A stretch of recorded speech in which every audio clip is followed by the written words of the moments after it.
The United States will not take punitive action against China for covering up the coronavirus. FactCheck.org admits that background checks don't work. And the city of Oakland introduces basic income for poor people unless you're white. These stories and more on this edition of The Rundown.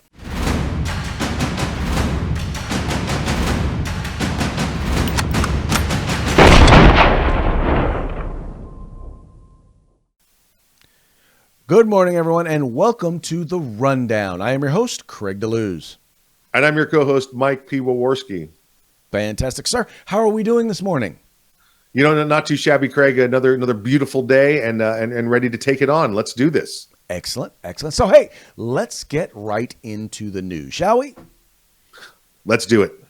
Now, you guys all know this. The big story over the last year has been coronavirus or COVID-19 or the Chinese Wuhan Kung Fu bat flu. We all know that that's been the story over the last year. We know that, just recently, there are two big stories that have come out relating to it. The first is that the study or the investigation done by the World Health Organization and China was that, no, it didn't come out of a lab. It didn't manifest out of a lab, despite reports to the contrary. It basically came from a bat to an animal to people.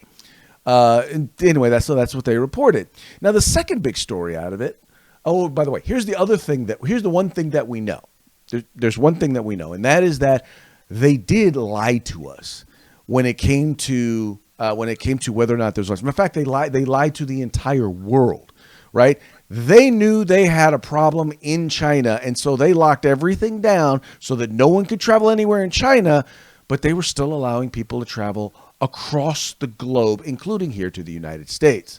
So we know that they misled, lied, whatever you want to call it, about that.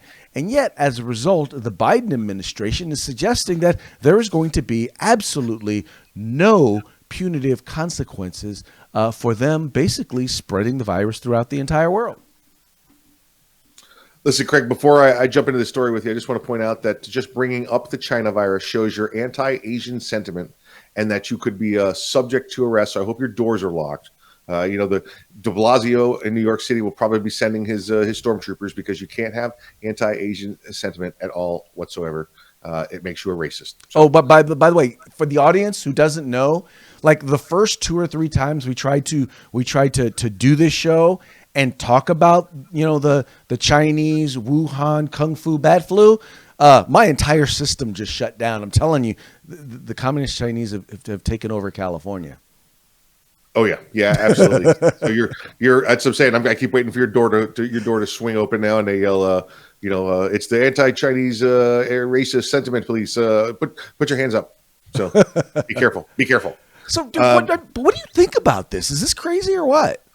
This is absolutely ridiculous. Listen, we know where the virus came from. Does it really matter at this point if it came from a lab or if it did a bat to pig to human transfer, whatever it is? We know it happened there because of their carelessness. We know it happened there because of their arrogance and yeah, absolutely they lied. You could see that they were locking down everything before any restrictions were placed anywhere else, before we even had an idea of how potent the virus really was. And the last administration was prepared to go after them. This current administration, however, when you got $1 million deals with your son and you're backdooring money across the world, it's kind of hard to go after them at that point. Exactly. And I think a lot of this just comes down fundamentally to this, and that's that our business tidings and our we have so much tied into and connections and corporate connections with China. Our economies are so closely tied together that, people don't want to undo it. It's the reason why they ignore slavery, actual slavery that's taking place in China. It's the reason why, even though you get guys like LeBron James who want to tell us how horrible America is, won't say a darn thing about the slaves who are manufacturing his tennis shoes in China. Yeah. It's It's clear. Everybody knows about it. But you know what? It's way over there. China's way over there on the other side of the world. So if we don't see it, it'll be okay. We won't have to worry about it. We're just I don't need the price of my shoes going up. So I'll say I don't like it, and that's about as much as I'll do. And we'll just flat out ignore it, and we'll flat out ignore. Yeah. And we'll got the blinders on. Don't see it. Don't see blinders it. on. Don't see it. Don't see it. And you know what? By the way, speaking of blinders, once again changing subjects. If you guys have ever dealt with fact check organizations like factcheck.org or PolitiFact, first and foremost, Snopes. First of all, most of them are left leaning, right? Let's just be clear. What they do is they hire independent, in most cases, independent, quote unquote, independent writers, freelance writers, to do these stories. And then what they do is they flat out, generally just they have a perspective, and they only fact check and look for facts and talk about facts that support their particular perspective, right? And by the way, when they reach out to the person who they're fact checking, they give them like 2 hours on a weekend in order to get back to them before they finally go ahead and just post the article so that they can say, yeah, they never got back. We reached out, but they never got back to us.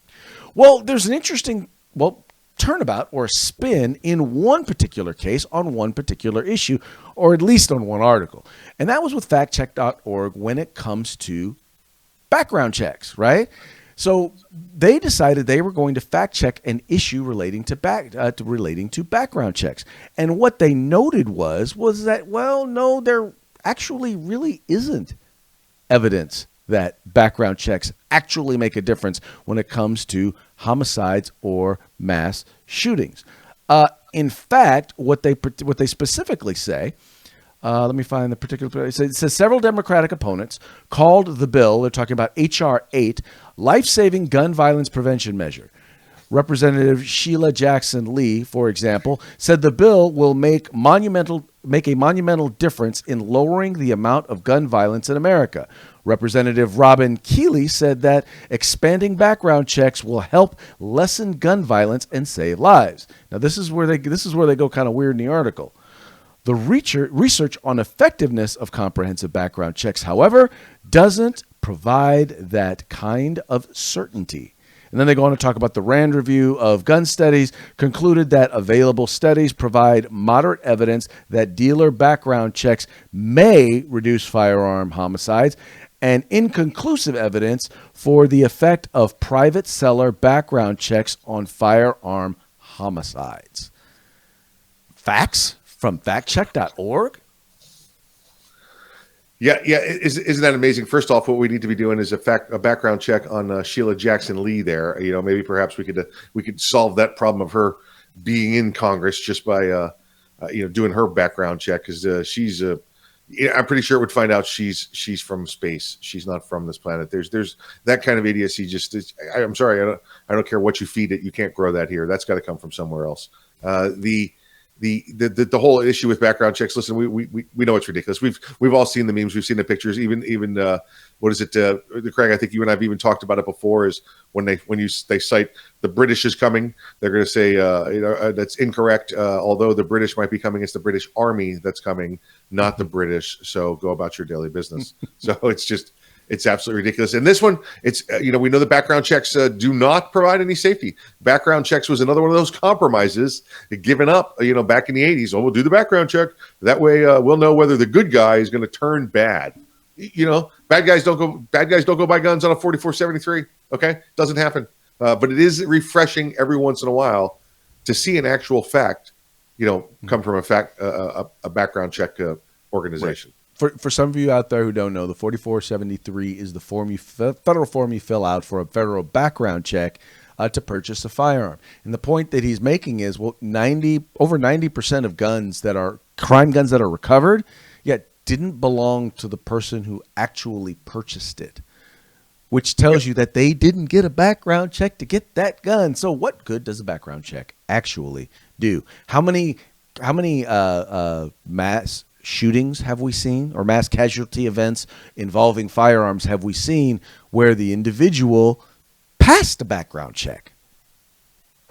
Yeah, listen, the most recent two, right? The Colorado shooting and the Atlanta massage parlor shootings. They both purchased that firearm and passed the background checks. But so you tell me the background checks don't work? We did your background checks. Well, Exactly. we'll just have to create another law then to stop people from breaking a law. Exactly.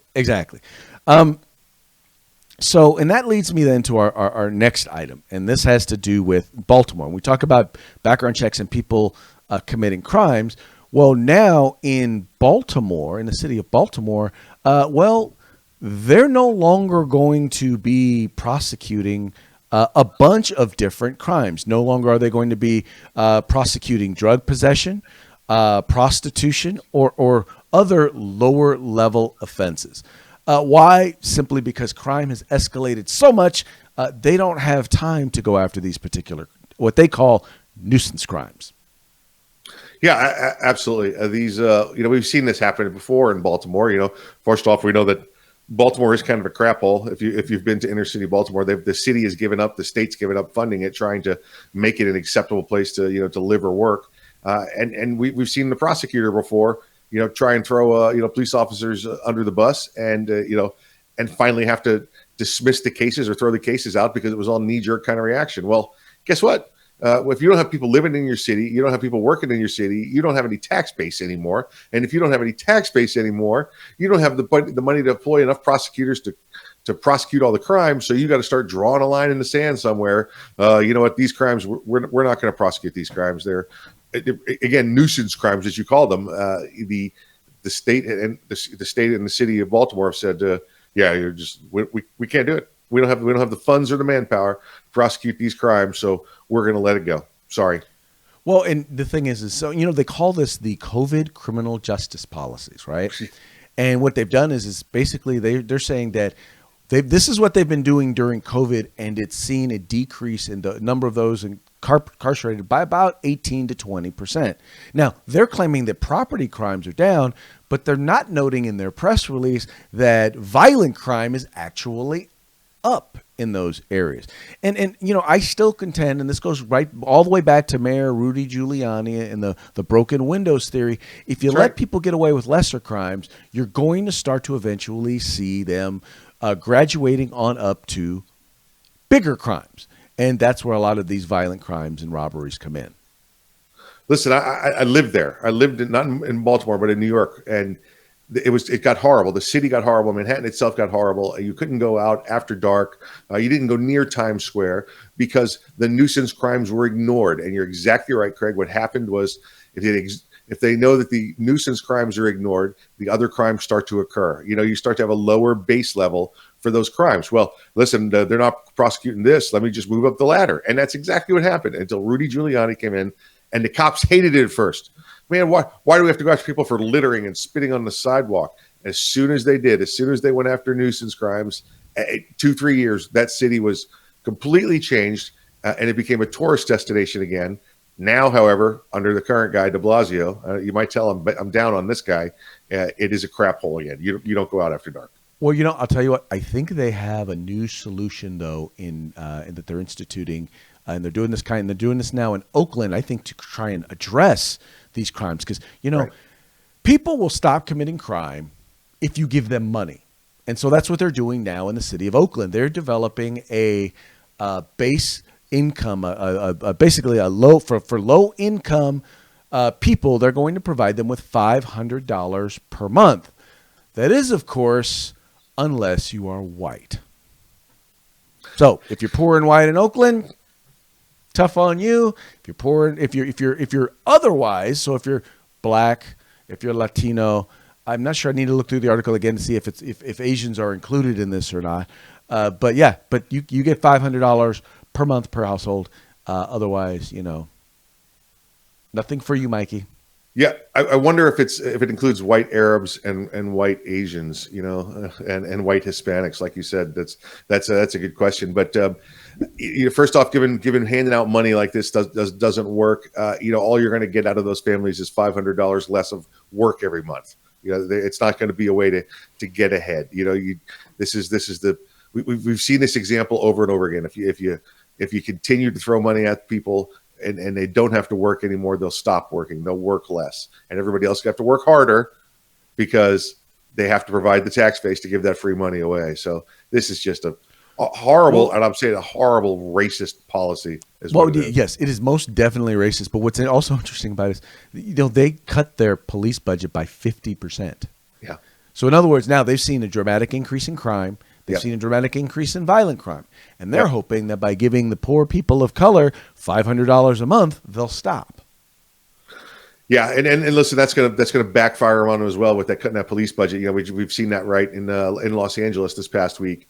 The crime's gone up so bad there after they defunded the police that they're back at the city council. City council themselves is screaming to refund the police, not refund like give them money back, but refund, give them the money they used to have. Yeah, so exactly. Now, by the way, talking of backfiring. Many of you if you're involved in the industry, if you follow trainers and you follow gun rights, I'm sure that you have heard of an individual named Rob Pincus. Rob Pincus is a firearms trainer. He is in more recent years gotten involved in the gun rights movement, but has really kind of developed a reputation as someone who, while maybe well-meaning, is left of center when it comes to, or at least too far left when it comes to issues, especially relating to gun rights. Well, he recently penned an article with the former head of the Brady campaign promoting and pushing background checks. And I will tell you, it has been all a buzz. It has been, the people in the industry have been all abuzz about this particular article and about the position that he's taken. He was a former candidate for the NRA board. He also runs an organization called 2AO. He, is one of the lead organizers, or at least one of the most visible organizers for the 2A rally that's taken place at the Capitol. But one has to wonder what is going on with this particular piece that he co-wrote with, with lack of a better term, the enemy. Yeah, listen, and I would consider, Rob a friend. We see each other at events. We've done plenty of things together. He's been a guest on my program and your program, Craig. So it's tough to watch this. There's plenty of people in all lines of business that are business people. They will go out and make money with what they do, and maybe they don't agree with the ideology of that organization, but they know how to stay in their own lane, basically. And Rob was one of those guys. Rob was a great trainer. I've taken his training before. I've recommended him. But politics never came out during that training. Well, over the past 2 years, his politics have been sliding out. So, you hate to see it, but he wrote that article 2-3 days ago, whatever it was, this past weekend. And it clearly said in there his beliefs on, enhancing background checks. And then all the follow-ups after that have been him denying he said it. And I'm like, how can you deny you said it? You authored the article. I don't understand what's going on there. There's a lot of back and forth, and I think it's troubling to watch. Yeah. That's for sure. I think there's two issues that I see going on here, and I think one of them is just, once again, him being a firearms trainer. There's probably things like both in media and in the actual advocacy part that he forgets. Right. The first thing is, in media, when you co-write a piece with somebody, it's assumed, unless you specifically state, it's assumed that whatever's in that piece you believe in, you agree with. And it clearly, there in that article is an advocacy of expanded universal background checks. And quite frankly, we all know, and we've all talked about this, the only way in which they can do what they want to do is if you include a registry with it. We all know what comes right after you start registering firearms. The next thing that comes is confiscation. Now, the other thing that I think he just misses on this is, I've spent a good part of my career working on legislation, and a good chunk of that working as an advocate for the Second Amendment. And the one thing that I can tell you is that their idea of compromise is not our idea of compromise. What political compromise is supposed to be is not giving up your core values. It's I will give you something and you will give me something. If I am going to give you universal background checks without a registry, you're going to give me national concealed carry reciprocity. I'm not advocating for that. I'm just using that as an example of what political compromise is supposed to be. But that's not what we get. What we get is, okay, they come to us and say, we want you to give us something, and then we're going to negotiate and compromise on how much you're going to give up. And so when they talk about this is not a war or struggle, no. Every time we leave an encounter with them and compromise, because many people, many of the Republicans who call themselves pro-gun, really don't understand the issue, they wind up just giving up ground for us. Right? They don't wind up defending us. They don't wind up getting us something out of the deal. They don't wind up actually doing a solid political compromise. They wind up taking from gun owners. And we're tired of it. Those of us who know and understand the policies, know and understand the industry, and know and understand the technology are tired of them doing that. Rob, sadly, is the exact opposite. He knows the industry, he knows the technology, but he doesn't know the policy. And so now he's gone out there and partnered with the folks who desperately want to take away our fundamental rights, and penned a peace with them. And now he sadly he's got egg all over his face. And I agree with you. I like Rob as an individual. We're cool. You know, I can sit down and have a beer with Rob any day. But he's got to understand what went wrong here. Yeah, that's the part of this article that just dumbfounds me. It's about compromise. He has sat down with the opposite side, and maybe they reached a hand out to him and said, "We want to do this." I have no idea how that connection was made, but I'm not in the business of compromise. We're not here. There's a line in the sand. It shall not be infringed. We'll give up no more. It's time to take it back. And to sit down and say that, well, we have to meet with the other half because of the critical gun crisis that's going on. Listen, this has been going on forever, and it's going to be going on forever. This is what's the Bugs Bunny where they check in every morning to go fight each other and then check out. They just that's what's going on here. It's going to go on forever. But yeah, their idea of compromise, Craig, is exactly like you said. Okay, we want 100% of your guns, and we say no. They go, well, we'll compromise and take half. What? Mm-hmm. That's not a compromise. That's you bending us over and taking our rights away. Well, again, no more. Mm-hmm. Shall not be infringed is the line in the sand. Pack your bags, go home, because you're getting nothing from us. But think about it. Even this piece in and of itself is an example. You notice the only thing discussed here is further restriction on our fundamental rights. Yeah. I didn't hear him say, as a part of that compromise, this is what gun owners get. This is what the people get in terms of expansion or protection of their rights. You notice that's nowhere in this piece. And once again, I think that's what we need to get our head around, is the fact that, dude, man, look, no, that's just this is not cool. Once again, I like I said, personally, Rob and I are cool, but dude, you can't do this. You have to understand this issue better than this if you want to be a leader in the advocacy movement. Yeah, this is clearly not the way to do it. You cannot be on this side of it. You have to stand tall. And there's a small percentage of people out there that say, well, let's give it up. And I believe those are the uneducated as far as the Constitution and as far as the Second Amendment. Well, if we give a little, they'll give a little. No, shall not be infringed. Show me the compromise and shall not be infringed. It's time we stood up. We gave up the National Firearms Act of 34, the Gun Control Act of 68, and the updates to 94, the assault weapon ban. Let's just done. Yeah, done.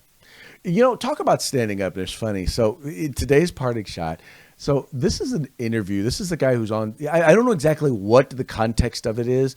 I think it's like a job, like a job fair, job thing relating to the federal government. And one individual has a particular question about employment with the ATF. Check it out. Hi, I've got a quick question about the hiring process. Okay. So whenever I'm say down the road, whenever I decide to apply to the ATF for an internship or something, am I required to not know the Second Amendment, or am I trained to ignore it?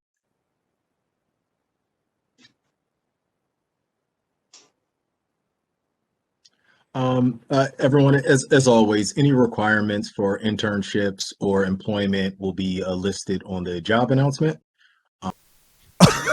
Oh my God. Wow.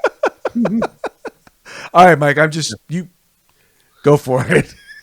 Listen, the ATF, whether you're looking at it from the criminal side, the law enforcement side, or from the industry side, yeah, they could be mighty confusing. Now, all those sworn agents out there I know are doing a great job of what they do, but they get tied up in ridiculous national policy and have to do some incredibly stupid things. Just look back to Fast and Furious for what I'm talking about there. That has nothing to do with the integrity or the bravery of those men and women. I'm just saying it's the national policy, depending on who they're going after. But the industry support side, yeah, this is crazy. I mean, you can't get a decision, a ruling out of any of them. They'll well, let's talk in person because they don't want anything on paper.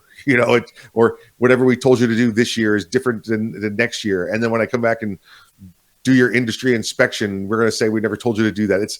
It's a horrible place where they don't use the rule of law to govern. They use a interpretive memo dance. Folks, you have these similar departments in a lot of states that are largely run by bureaucrats, most of which really don't know or understand firearms, and they are often tasked more and more by legislative bodies to do their jobs, to actually create law as a part of their job, which we all know that the lawmaking branch, the ones who actually write legislation, they're in the legislature, not in the executive branch, which is, for example, where you find the ATF. But legislators are getting more and more lazy, and they're leaving it to these unelected, unaccountable bureaucrats to define law. And then on top of it, you even have them in many cases redefining law. And I think that's the point that this guy is trying to make. The point he's trying to make is, yeah, it should. You're not read the Constitution. It's not your job to be making law. In particular, it's not your job to be making law in such a way that infringes on my fundamental rights. Yeah, I couldn't have said it better, Craig. Yeah, they're well known for making up their own policy as they go along and trying to enforce that as the law. Listen, we saw it with the bump stocks issue. We saw it with the arm brace issue. It's absolutely mind-boggling. And that was all, by the way, stuff that was either done or started under the Trump administration. So one can only wonder what things are going to look like in an ATF run under a Biden administration. Yeah, it's going to look a lot more like jackbooted thugs going around enforcing laws is what you're going to get. Yeah, unfortunately so. Anyway, folks, hey, that's going to be it for today's rundown. We very much appreciate you guys tuning in. We appreciate you liking and sharing this program and telling your friends about the rundown. This is the spot to be every morning, friends. Like and share, like and share.